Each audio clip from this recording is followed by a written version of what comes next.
নমস্কার বন্ধুরা, ইওর গোল চ্যানেলে তোমাদের প্রত্যেককে স্বাগত। সামনেই তোমাদের WBSSC গ্রুপ সি এবং গ্রুপ ডির এক্সাম রয়েছে। পরিবর্তিত সিলেবাস অনুযায়ী আরও একটি টপিক নিয়ে চলে এসেছি, রক্তের গঠন ও কাজ থেকে কিছু গুরুত্বপূর্ণ প্রশ্ন উত্তর, যেগুলো তোমাদের আপকামিং সমস্ত এক্সামের জন্য গুরুত্বপূর্ণ। তোমরা অবশ্যই আজকের এই ভিডিওটি পুরো প্রথম থেকে শেষ পর্যন্ত দেখবে। তার আগে একটি ছোট্ট রিকোয়েস্ট, ভিডিওটি যদি ভালো লাগে, উপকারে আসে, অবশ্যই একটি লাইক করে দেবে। চ্যানেলে যদি নতুন এসে থাকো, চ্যানেলটি সাবস্ক্রাইব করে দেবে।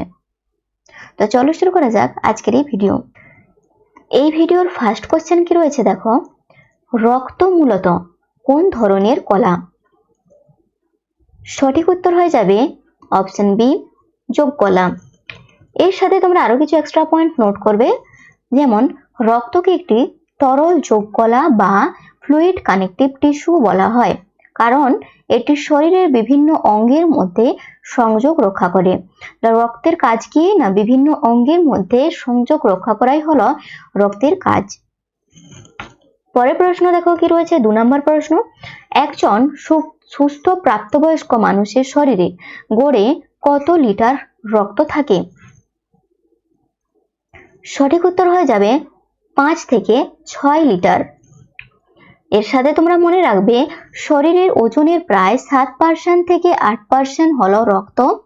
লিঙ্গ ভেদে পুরুষদের রক্ত ও মহিলাদের রক্ত তুলনায় কিছুটা বেশি কম হয়ে থাকে।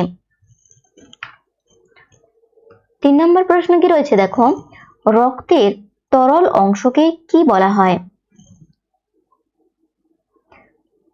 তো সঠিক উত্তর হয়ে যাবে আমাদের অপশন বি, প্লাজমা। রক্তের যে তরল অংশ তাকে প্লাজমা বলা হয়, রক্তরস বা প্লাজমা, রক্তরস বা প্লাজমা বলা হয়। এর সাথে আরো কিছু এক্সট্রা পয়েন্ট মনে রাখবে, যেমন রক্তের মোট আয়তনের প্রায় 55% হলো প্লাজমা বা রক্তরস। এখানে তোমরা মনে রাখবে, রক্তের যে ভাগ রয়েছে সেখানে দুটো ভাগ পাই আমরা। একটি হয়ে যাবে এই প্লাজমা বা রক্তরস যার পরিমাণ কত থাকে, 55% থাকে। আরেকটি ভাগ হয়ে যাচ্ছে আমাদের রক্তকোষ বা রক্তকণিকা। এটির পার্সেন্টেজ কত হবে না, এটি 45% থাকে আমাদের শরীরে।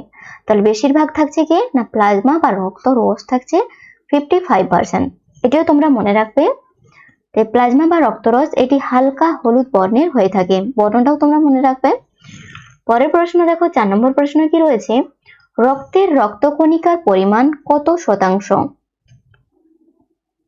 সঠিক উত্তর হয়ে যাবে অপশন সি, 45%। এর সাথে মনে রাখবে, এটি 45% রক্তকণিকার মধ্যে লোহিত রক্তকণিকা, শ্বেত রক্তকণিকা এবং অনুচক্রিকা অন্তর্ভুক্ত থাকে। মানে আগের কোশ্চেন আমরা আলোচনা করলাম যে রক্তের কটি ভাগ থাকে, দুটি। একটি হয়ে যাবে রক্তরস বা প্লাজমা, আরেকটি হয়ে যাবে রক্তকণিকা বা রক্তকোষ। সেই রক্তকণিকা বা রক্তকোষেরই এই এতগুলো ভাগ আমাদের তিনটি। একটি হচ্ছে লোহিত রক্তকণিকা, একটি শ্বেত রক্তকণিকা, আর একটি অনুচক্রিকা, মানে আরবিসি, WBC, আর একটা হয়ে যাবে প্লেটলেট বা অনুচক্রিকা, ওকে। এই পয়েন্টগুলো মনে রাখবে। পরে 5 নম্বর প্রশ্ন দেখো কি রয়েছে, লোহিত রক্তকণিকার আয়ুকাল কতদিন? সঠিক উত্তর হয়ে যাবে অপশন বি, 120 দিন। এর সাথে তোমরা মনে রাখবে, লোহিত রক্তকণিকা বা আরবিসি অস্থিমজ্জায় তৈরি হয়। কোথায় তৈরি হয়? লাল অস্থিমজ্জা বা বন মেরুতে তৈরি হয়, এবং ধ্বংস হওয়া কোথায়? প্লীহাতে ধ্বংস হয় বা স্প্লিনে গিয়ে ধ্বংস হয়। এই জন্য কি বলা হয়, প্লীহাকে আরবিসির কবরখানা বলা হয়, আরবিসির কবরখানাও বলা হয়, কবরখানা, ওকে। 6 নম্বর প্রশ্ন দেখো কি রয়েছে, লোহিত কণিকায় কোন প্রোটিন থাকার কারণে রক্ত লাল হয়? 4টি অপশন রয়েছে, 4টি অপশনের মধ্যে সঠিক উত্তর হয়ে যাবে আমাদের অপশন বি, হিমোগ্লোবিন থাকার কারণে লোহিত রক্তকণিকার রং লাল হয়। এর সাথে মনে রাখবে, হিমোগ্লোবিনের মধ্যে লোহা বা আয়রন থাকে। তো কোন ধাতু থাকে রক্তের মধ্যে? লোহা বা আয়রন থাকে। সংকেতটিও মনে রাখবে Fe, যা অক্সিজেনের সাথে যুক্ত হয়ে অক্সি হিমোগ্লোবিন গঠন করে। 7 নম্বর প্রশ্নটি দেখো, শরীরে প্রহরী বা রোগ প্রতিরোধকারী কণিকা কোনটি? সঠিক উত্তর হয়ে যাবে অপশন বি, শ্বেত রক্তকণিকাকে শরীরের প্রহরী বা রোগ প্রতিরোধকারী কণিকা বলা হয়। কারণ কি? শ্বেত রক্তকণিকা বা WBC ফেগোসাইটোসিস পদ্ধতিতে ক্ষতিকর জীবাণু ধ্বংস করে শরীরকে রক্ষা করে।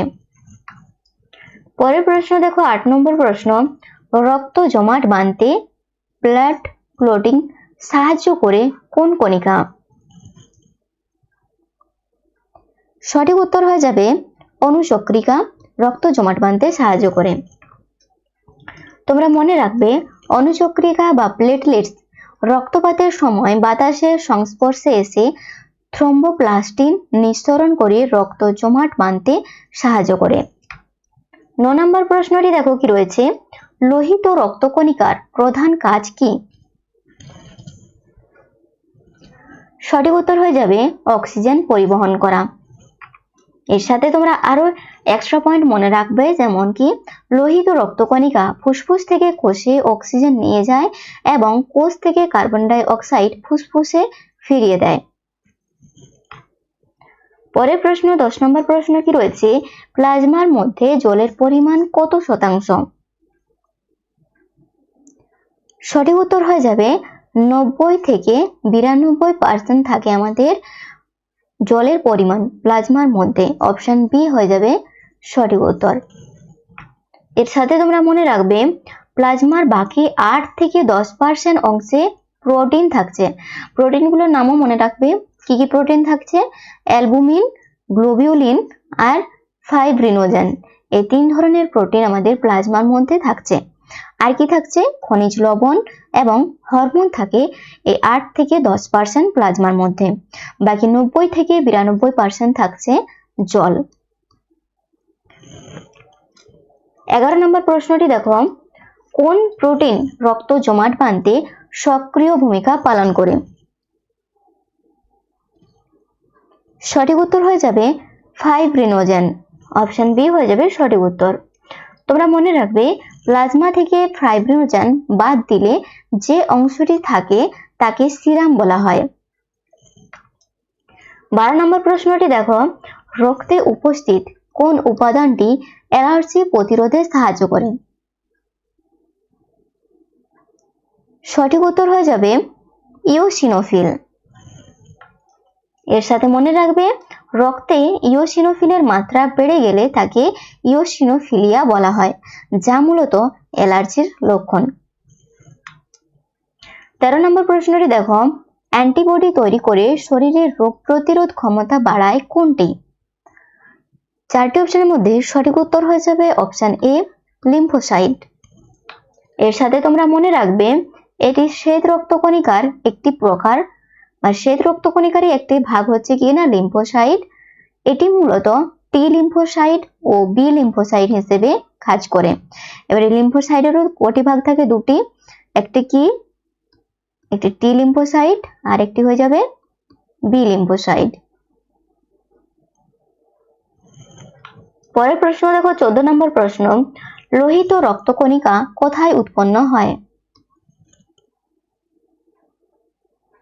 সঠিক উত্তর হয়ে যাবে লাল অস্থিমজ্জায়।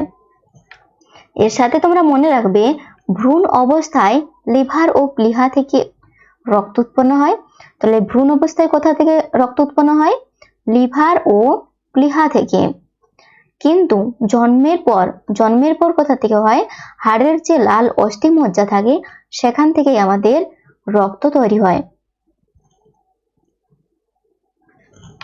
পরের প্রশ্ন দেখো 15 নম্বর প্রশ্ন, রক্তের পিএইচ এর মান কত? সঠিক উত্তর হয়ে যাবে 7.4 পিএইচ মান। রক্তের পিএইচ মান হয়ে যাবে 7.4। এর সাথে মনে রাখবে রক্ত সামান্য ক্ষারীয় প্রকৃতির হয়। তাহলে রক্ত কি প্রকৃতির হয়? সামান্য ক্ষারীয় প্রকৃতির হয়। এর পিএইচ সামান্য পরিবর্তন প্রাণীর ঝুঁকি তৈরি করতে পারে, মানে 4 থেকে যদি কিছু পরিমাণ যদি সামান্য পরিবর্তন বাড়ে বা কমে, যে কোনো পরিবর্তন হলে কিন্তু প্রাণের ঝুঁকি তৈরি হতে পারে। পরের প্রশ্ন দেখো 16 নম্বর প্রশ্ন, রক্তনালীর ভেতরে রক্ত জমাট বাঁধতে বাধা দেয় কোনটি? তো চারটি অপশনের মধ্যে সঠিক উত্তর হয়ে যাবে অপশন এ হেপারিন। এর সাথে তোমরা মনে রাখবে যকৃৎ থেকে হেপারিন উৎপন্ন হয় বলেই রক্ত শরীরের ভেতরে জমাট বাঁধে না। পরের প্রশ্ন দেখো 17 নম্বর প্রশ্ন, লোহিত রক্তকণিকার অপর নাম কি? সঠিক উত্তর হয়ে যাবে এরিথ্রোসাইট। অপশন বি হয়ে যাবে সঠিক উত্তর। এর অর্থ কি তোমরা মনে রাখবে, এরিথ্রো শব্দের অর্থ লাল এবং সাইট শব্দের অর্থ হলো কোষ, এরিথ্রোসাইট। 18 নম্বর প্রশ্নটি দেখো, হিমোগ্লোবিনের অভাবে কোন রোগ হয়? চারটি অপশনের মধ্যে সঠিক উত্তর হয়ে যাবে অ্যানিমিয়া রোগ হয় হিমোগ্লোবিনের অভাবে। তোমরা মনে রাখবে এই হিমোগ্লোবিন কমে গেলে রক্তে অক্সিজেন পরিবহন ক্ষমতা কমে যায়, যার ফলে শরীর দুর্বল ও ফ্যাকাশে হয়ে যায়। 19 নম্বর প্রশ্নটি দেখো কি রয়েছে, রক্তে শর্করার মাত্রা নিয়ন্ত্রণ করে কোনটি? সঠিক উত্তর হয়ে যাবে ইনসুলিন। অপশন সি হয়ে যাবে সঠিক উত্তর। এর সাথে সাথে তোমরা মনে রাখবে অগ্নাশয় থেকে নিঃসৃত ইনসুলিন হরমোন রক্তের গ্লুকোজের পরিমাণ সঠিক রাখতে সাহায্য করে। 20 নম্বর প্রশ্নটি দেখো, শ্বেত রক্তকণিকার আয়ুকাল কত? তো সঠিক উত্তর হয়ে যাবে অপশন এ 1 থেকে 15 দিন। এর সাথে সাথে আরো কিছু পয়েন্ট মনে রাখবে, যেমন শ্বেত রক্তকণিকার সংখ্যা লোহিত রক্তকণিকার তুলনায় অনেক কম থাকে, অনুপাত কত না 600:1 অনুপাতে থাকে। তো ফ্রেন্ডস, আজকের ভিডিও আমাদের এই পর্যন্ত। ভিডিও যদি উপকারে আসে, ভালো লাগে, অবশ্যই একটি লাইক করো এবং বন্ধুদের সাথে শেয়ার করে দিও। চ্যানেলে যদি নতুন এসে থাকো চ্যানেলটি সাবস্ক্রাইব করে দিও।